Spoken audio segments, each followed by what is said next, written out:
Magandang gabi po mga Kareel to kabayan. Ito po muli ang inyong Kareel to kabayan, Chris Villanueva po mula po sa Kingdom of Saudi Arabia. Al Khobar area po. Ngayon po pag-usapan po natin yung naging unang Blue Ribbon Committee hearing po tungkol po din sa mga anomalyang flood control project po mula 2022 hanggang 2025 na sinagawa po ng yun nga po, Senate Blue Ribbon Committee po sa pangunguna po ni Senator Marcoleta. And then the rest of the gang, mas karamihan po yung mga pro Duterte, kumbaga parang Duterte block na po kung tutuusin po dahil nga po sa nangyari po sa impeachment, halos 19 po sa kanila bumoto po na i-archive po yung impeachment, di ba po ba? So the reason why na iniimbestigahan po nila yung mga anomalyang flood control project po dahil po sa sinabi po ng ating Pangulo sa SONA po niya, yung pinaka-last paragraph po niya o yung last speech po na banggit niya po kaharap ang mga mambabatas po natin sa kabilaan sa batay na rin po sa pagsasaliksik at pag-imbestiga po ng ating Pangulo dahil po sa mga nakaraang panahon na nagkaroon po ng pag-ulan at mga pagbabagyo, ito talaga naman po talaga nalubog po sa tubig ang buong Pilipinas. Kung saan po tatama po yung bagyo o yung habagat, talaga pong super para tayong lumalangoy po sa tubig. Kumbaga parang water wall nga po daw ang Pilipinas. Naging mas malala po ng panahon ng 2022 hanggang 2025 po. In fairness naman po sa mga nakaraang administrasyon. Pero hindi naman po ganun po dapat magiging kalala po yun kung naagapan pa lamang po yun o meron na po talagang flood control project na naisagawa po, di ba po ba, sa mga previous administration. Pero hindi naman po kasi masyadong naging totok po doon ng ang media eh. Hindi po natin alam kung bakit hindi po sila nagre-report po sila ng baha. Pero hindi po nila natututukan po talaga yung yung mga flood control project. Wala po silang investigative investigative journalism, kumbaga sinasabi nga po nila. Bira ka na po magkaroon ng ngayon, ng ganun po. Maliban po sa ngayon, in fairness po sa Rappler at sa Billionaire, meron po silang may mga report po. At nagsisimula na rin po yung ABS-CBN, maging ang GMA po, nakikita ko na rin po. Pero the last few years o during the Duterte time, wala pong ganun eh. Basta nire-report lang po yung baha. Kasi nire-report lang po yung yung flood control project. Pero hindi po nila binibigyan po talaga ng malalim na pag-aaral. Tapos malalim na investigasyon. Pero ngayon, dahil naisama po sa SONA ng Pangulo, at sinalabas niya po yung 15 contractor o main contractor po na meron po talagang malaking kontrata sa Pilipinas tungkol po sa flood control project. At ang iba nga po doon, na-discover po natin na ghost project, ay na rin po yun sa pagkanta o yung pag-confess o ano ba tawag sa ganun? Pag-amin po ng Secretary po ng DPWH na may mga ghost project nga po talaga na flood control project. Kung sino man po yun, yun po yung naging wala po, kumbaga parang hindi po nila yung sa unang in fairness, yung unang investigation pa lang naman po ito. At ganoon din po sa Congress, wala naman po tayo masyadong narinig na kung nagsisimula na po ba sila o parang walang impact ba? Kasi ang nangyayari po ngayon sa investigasyon ng Congress at saka ng Senate, medyo nag-holds back pa sila. Kasi alam nila tatamaan po sila eh. Hindi po pwedeng hindi po pwedeng assault kagad na iimbestigahan po nila. Kung baga ginagawa nila, piecemeal po ba? Yung pa-isa-isa. Para yung isa, kung nangyari may imbestigahan po yung isang contractor, hindi matatamaan yung isang senador o isang congressman. Piecemeal ba yung pagbibigay po o pagtatanong po ba nila? So ganun din po yung pagbibigay po ng impormasyon po sa atin.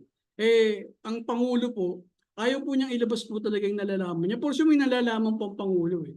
Pero hinahayaan po muna niya yung umusad po yung investigasyon ng Congress o ng media po natin o ng Senate po natin. Kung ano po talaga yung gagawin po nila.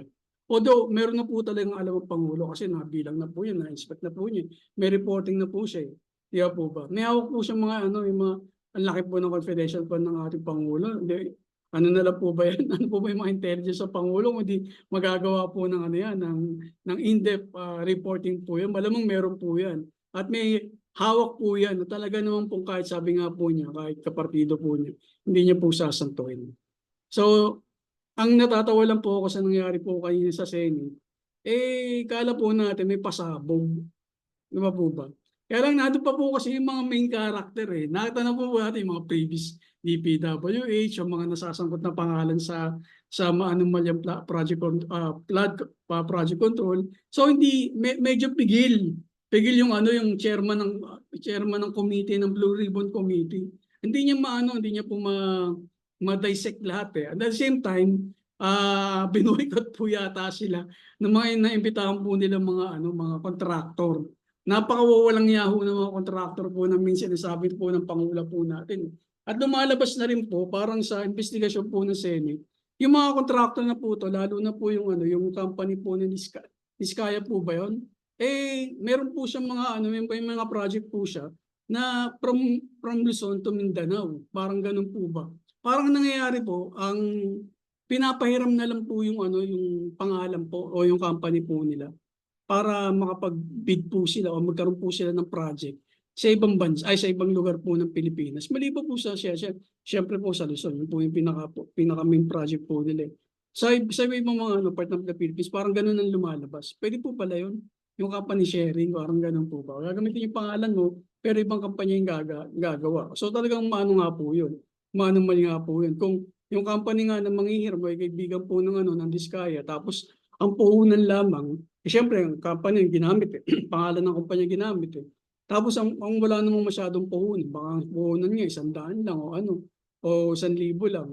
Tapos nangungutang lang sa hardware para lang magkaroon ng plot ng construction doon, di ba po? Pwede pa, possible po 'yun kasi naging purchasing officer po ako, nakapagpagawa po kami ng hotel na inuutang lang po namin sa mga hardware. Nandun po yung patong ng mga inuutangan po namin kasi may yun eh, parang 30 days o 60 days bago bayaran, pero continuous po yun, depende po sa PO. So kung nagagawa po ng mga private, yung mga naging purchasing officer, katulad ko sa Pilipinas, malamang pwede rin pong gawin po yun ng mga maliliit na mga construction o establishment na nanghiram po sa pangalan sa mga main contractor po ng government. Parang sinasabi po yata bawal po yun. Although, syempre, ako, pro ako sa mga entrepreneur. Kaya lang, wala naman po sanang dayaan. Kasi pag nandadaya po kayo sa paggawa ng proyekto ng gobyerno, ang tinatama po dyan, yung mga mamamayang Pilipino po, lalo na po yung vulnerable, yung mga malalapit po sa yung mga tabing ilog po, o kaya talagang pag umapaw po yung ilog o yung mga sapa, dumadaan na po kagad sa main road po ba. O tapos sa mga mabababang lugar po na may mga maraming tao, yung talagang apektado, yun po yung nakaka-apekto niya, di ba po ba? Nakaka-perwisyo na po yun. Dapat po yung maimbestigahan ng Senado. At kung sino po yung mga pangalanan na po ninyo, hindi po yung yung pachi-pachi, yung mga gagawin po ninyong pag-imbestiga. Pinasasabit nyo lang kami sa una eh. Samantalang yung impeachment, isang araw nyo lang po inupuan, in-archive nyo na po. Samantalang ito, ang haba-haba ng ng investigasyon nyo, hindi nyo na-close. Kasi hindi dumating yung mga di ba? Hindi dumating yung mga spokesperson nyo. Yung mga bisita nyo ng mga kontrakto. Dapat gawan nyo po ng paraan po to. Ang nakakabaliw lang po dito sa Senate, kung hindi pa po binulgar ng ng Senate tsaka ng Congress, kung hindi pa po binulgar ng Presidente na maanomalya yung flood control project, during the 2022 hanggang 2025, pinalit na lang po yung scope eh. Para hindi na po, siyempre, ang Pangulo po natin, ayaw niya po siya masyadong politik eh. Pero, siguro kaya nahihirap yung DPWH kasi masyadong malawak yung magnitude po ng corruption po sa flood control project. Alam naman po natin, during the panahon ni Digong, isa po yan sa mga iniimbestigahan niya, yung DPWH, yung Bureau of Immigration, tsaka yung Bureau of Custom. Yan po yung mga top 3 na talagang yung corruption rampant po. Aminin na po natin yan. At talagang deep-rooted na po yung corruption. Napakahirap na po yan. Napakahirap ng tibagin. Sabi nga ni Duterte, kala niya kaya niya pero hindi niya kakayanin. Paano yung mga hiner niya rin po, mga cabinet secretary niya rin po, yung mga undersecretary, saka yung mga director, regional director po ng DPWH, same people lang po siguro. Tapos sila po yung mga main contractor o mga subcontractor sa project na pinagagawa po sa kanila. Sila na rin po yung mga yung mga contractor company po ba. O talagang walang mayari po sa project. And might as well, baka ibang po project, sabi nga po ng DPWH, ghost project na po. So ang nakakatawa lang po sa ginawa po ng Senate po ngayon, nagantay pa po sila na nagsabi po yung Pangulo na may mga anomalyang flood control project bago po kayo mag-imbestiga. Eh nasan po kayo for the past almost 3 years na ginagawa nyo po? Nalubog po sa baha ang maraming bansa ay maraming lugar sa Pilipinas. Nasaan kayo? Nagkakamal po kayo ng ano? Nagkakamal po kayo ng kaban ng bayan. Isa po kayo sa mga dahilan na kung bakit nagbabaha po yung Pilipinas, nakikipagkontsabahan po kayo. Nandun po ba kayo? Nasaan po kayo? Ba't ngayon lang po kayo nag-iimbestiga? Di ba? Napaka-hypocrite po ng Senate sa totoo lang po. Napaka-hypocrite nyo sa ginawa nyo sa impeachment. Drinibol nyo ng 4 months. Tapos ano nyo lang, tinangka nyo pang i-dismiss. Although in-archive nyo, parang, syempre, pinatahimik yung impeachment eh. Oh, anong nangyari po sa inyo ngayon? Eh di lumabas po yung lumabas po yung gustong palabasin ng Pangulo na talagang deep-rooted ang corruption po sa Senate at saka sa Congress. Kahit sino po, babanggain niya na po eh. Tapos nagmamadali kayo mag-imbestiga. Tapos yung pag-iimbestiga nyo, kala nyo maluloko niya pa po yung mga tao. Yung pag-iimbestiga nyo, wala ka kwenta-kwenta. Kasi nandun pa po yung mga sakot na tao eh, nakaupo po sa harapan niyo. Diba? Yung iba nga nagmalinis pa eh. Inuna muna nila ng sarili po nila eh, na wala po silang proyekto doon sa naturang lugar po na yun. Talagang pinaano pa nila, kumbaga parang confrontational pa sila sa sekretary ng DPWH. Eh nandun din yung previous DPWH, di ba? Sekretary na sinasangayunan niya na wala talagang, di ba? Okay. Eh ba't nagre-react ka? Di ba? Ba't nagre-react ka na wala kang project doon? Na wala kang pinakiusap na project doon sa lugar mo? Eh ba't nagre-react ka? Tinatanong ka ba? Siyempre kami mga Pilipino, lugar mo yun eh. Di ba? Bulacan. Nandun po yung mga ilang yung flood control project yun. Imposible naman kung wala kang kinalaman doon, senator ka. Di ba? Eh kayong mga senator ang humihingi ng project, ay ng budget eh. Saan nyo ba ginagamit yung budget nyo? Di ba sa project nyo?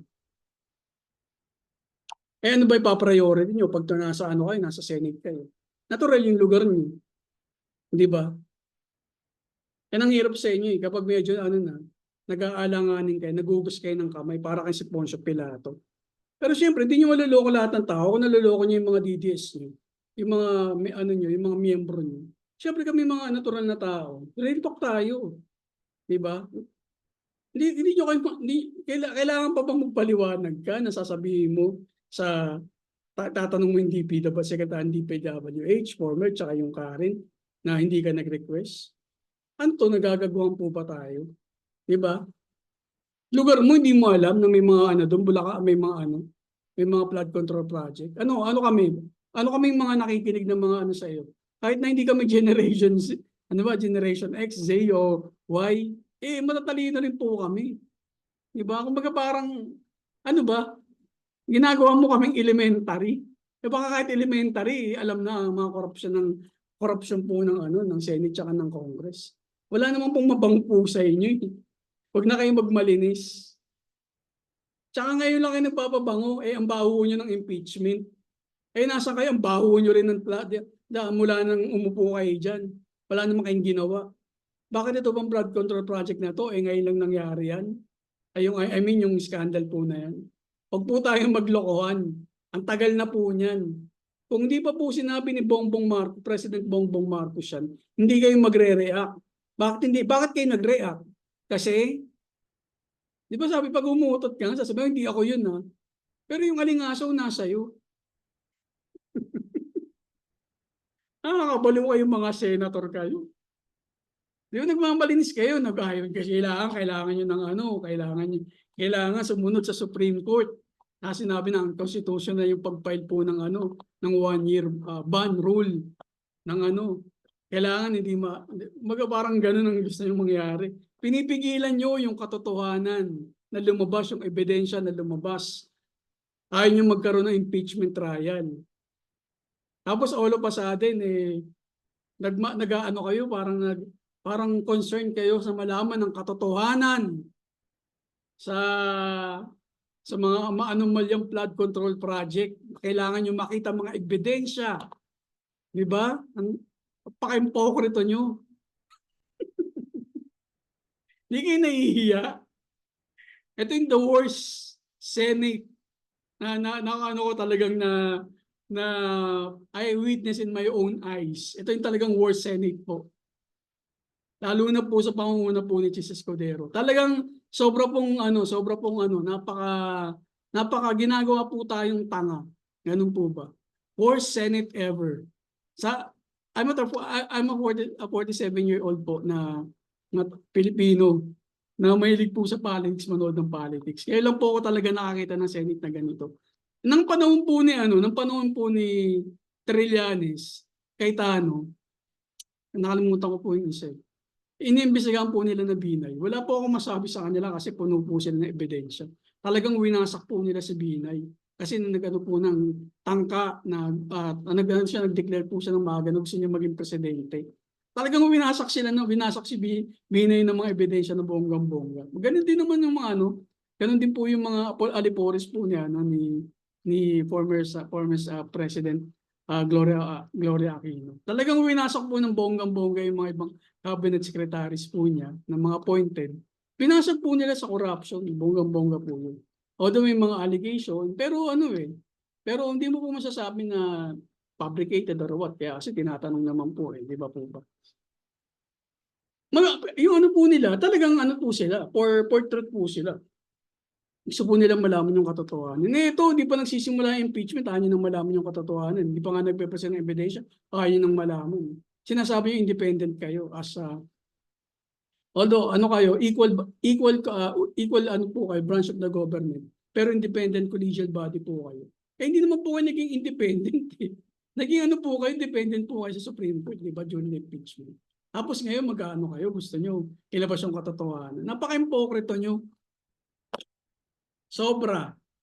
At saka kaya meron loopholes sa corruption sa DPWH, sa COA. Kagagawan niyo rin po 'yan, mambabatas po kayo. Alam niyo kung paano lusutan, kung ano lusutan yung batas ng DPWH at saka batas ng COA at saka batas ng COMELEC. Alam niyo po kung paano lusutan Kasi kayo yung gumawa ng batas pero hindi niyo po nire-revise.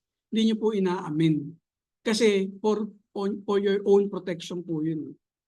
Ganun po yung lumalabas. So sasabihin niyo sa amin, malinis kayo. Diba? Indirectly sinasabi niyo sa amin, hindi kayo corrupt. Iyang-iya naman po kami sa iyo. Diba? Bisa nga po dyan, senador nagko-quote pa ng Biblia, parang demonyo lang. Diba? Yung demonyo nagko-quote din po ng Biblia, gumagawa rin po ng himala para pumapaniwala po ang mga tao. Pero hindi po sila maliligtas. Hindi po sila alagad ng Diyos. Diba? Wala po sa kanila yung pangako ng kaligtasan. Pero kaya po nila mag-quote ng Biblia. Alam kasi nila yung salita ng Diyos Alam nila yung tama at mali kasi nasusulat na po yun. Pero wala po sa kanila yung espiritu ng Diyos para magturo. Nagko-quote ka ng Biblia tapos, diba? Kaya na ginagawa mo. Nasa line ka ng corruption. Diba? Nasaan ka? Saan ka mapupunta? Kahit mag-quote ka ng Biblia, ang kaligtasan wala sa'yo. Kahit ano ka pa ng pastor. Diba? Kaya mga kaibigan, mga karilto kabayan, wag po tayong magpapauto sa nangyayari po ngayon sa politika po natin. Maging mapagmasid po tayo, kahit maka-Marcos po kayo, maka-Duterte po kayo. Dapat po kumampi po tayo sa Pilipinas. Napaka-rampant po ng corruption po sa Pilipinas. Dapat po ine-expose din po natin yung mga yung mga government officials po natin. Kapag nagkamali yung Pangulo natin, expose natin. Kapag nagkamali yung VP po natin na lagi po nagtutur, ayun po nasa Paris, tapos sa Netherlands, kagagaling lang na Kuwait. Diba ang sarap ng buhay? Hindi na po nagtatrabaho yung vice presidente po natin, pero marami pa po siya nauuto. Masyado na po kayong bulag, mga kababayan. Magising naman po kayo. Yung vice presidente niyong iniidolo, wala na pong ginawa kundi po siraan ng ating bansa. Sirain sa abang bansa. Papasakayin tayo, yung magkakapatid na yan. Di ba si Bastinga kung makapagsalita? Kala mo Hoy, Baste! Parang sasalita ka, nauuto mo lang, yung dalawa mong co-host. Pero yung mga nakakapanood sa'yo, pag nagsasalita ka, Hindi ka ano, kumbaga parang hindi ka pillar of intelligence. Yung mga sinasabi mo nating intellectual, wala parang ganun ba? Hindi ka man of few words. Na pag pinakikinggan kayo, uy, ang talino naman niya, ang galing naman. Wala kang ganun baste. Manahimik ka. Pag nagsasalita ka, para kang si Banat Bay, botangero, taong kalye. Ano kayo sa mga taong kalye? May mga taong kalye, mga ano na, man of few words po, tsaka medyo ano po, yung gentleman ng ano, dating. Pero ito, government official, ang daming tato, naka-piercing na ang attitude, kala mo, ano, tags, di ba? Kala mo nagpe-pretend na ano, matalino. Hello, hindi ka matalino. Hindi mo nga mabasa yung script mo ng maayos. Umupo ka dyan, alam namin binigyan ka ng script. Podcast yan. May outline ka kahit papaano. Hindi mo nga mabasa ng maayos. Tapos magpe-pretend ka matalino, magpasagis ka, iinsultin mo yung Pangulo ng Pilipinas. Di ba? Kung marami kang alam na anomalya sa gobyerno, dapat sinabi mo na. Kasi in the first place, ang government po ng Davao, maanomalya po. Di ba? You've been there, your family's been there for 30 years. 30 years. Imagine that. Hawak nyo ang Davao. Kaya wag po kayong magmalinis. Hindi po malinis ang ano, hindi po malinis ang Davao. Nagmamalinis-malinisan lang po. O pinapakita sa TV, ibang other part of Davao na malinis. How about the other parts? Bakit pinapakita nyo 1% of 99%? Di ba po ba? Wag po kayong magmalinis.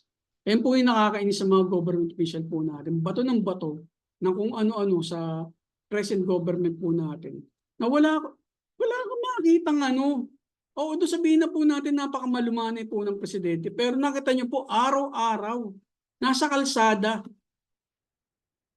Di ba? Pumupunta sa ospital, pumupunta sa mga sa ibang lugar, mga maliblib, namimigay ng internet, namimigay ng pabahay, namimigay ng lupa, ini-inspect ang mga yung mga project, di ba? Pumupunta ng ibang bansa para mag-convince ng mga ano, ng mga foreign investor nakikipag-usap sa presidente ng ibang bansa o prime minister. Kayo, anong ginagawa niyo? Anong ginagawa ng kapatid mo? Namamasyal, Sarah the Explorer.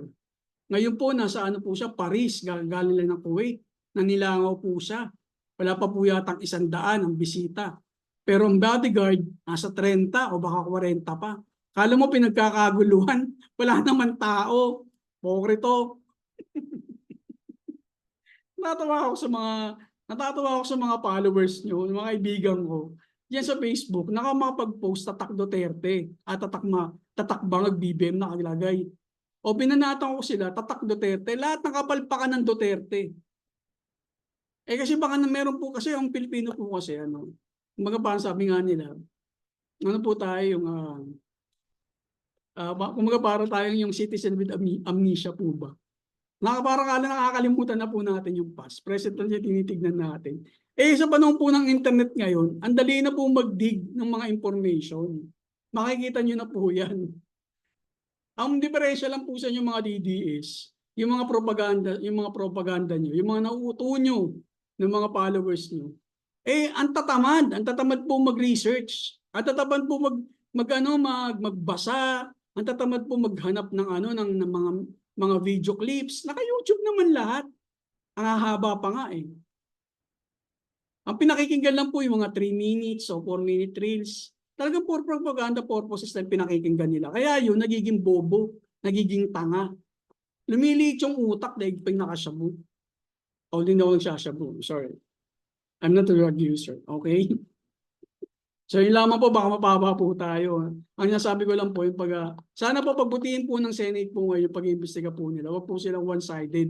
Huwag po yung baka dapat sa kanila na mapupunta yung issue, nililist po nila para mapagtakpan lang po. Yung baga sabi nga po nila, yung ginagawa po ng Senate po ng investigation, nililist po nila yung usapan po doon sa mga anomalyang flood control project.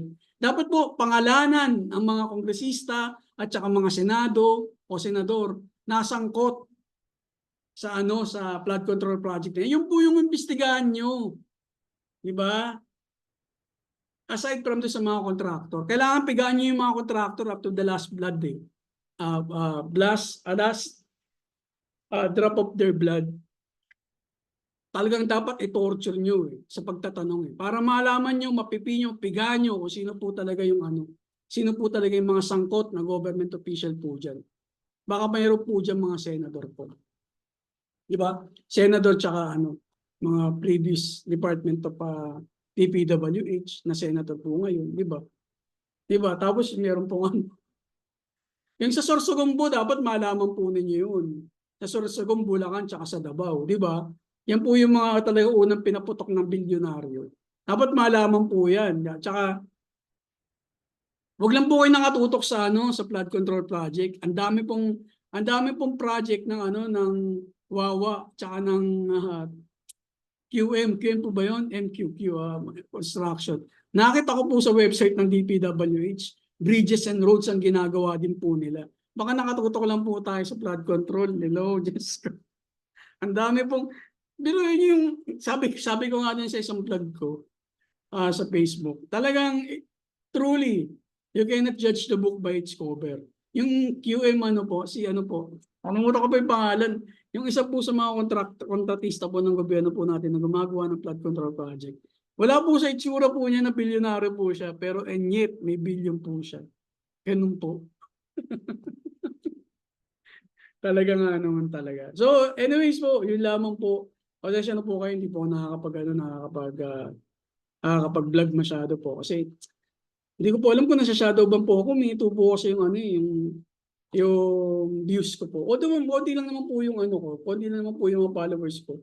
Sana po, kung nanonood po kayo, po kayo. Subscribe po kayo para dumami naman po yung mga followers ko para mas marami po tayo mapag-uusapan. Okay po, salamat po.